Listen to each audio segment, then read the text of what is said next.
శివమూర్తివి గణనాదా నువ్వు శివుని కుమారుడవు గణనాదా శివమూర్తివి గణనాదా నువ్వు శివుని కుమారుడవు గణనాదా గణగణ గంటల్ల గణనాదా నువ్వు గుణగుణ రావయ్య గణనాదా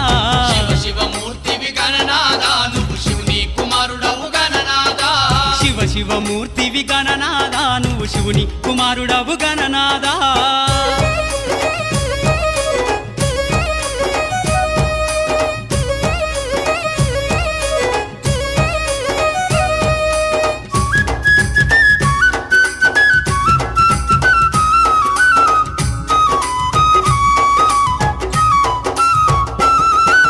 పాలు పండ్లు తెచ్చినాము గణనాదా నీకు పాశ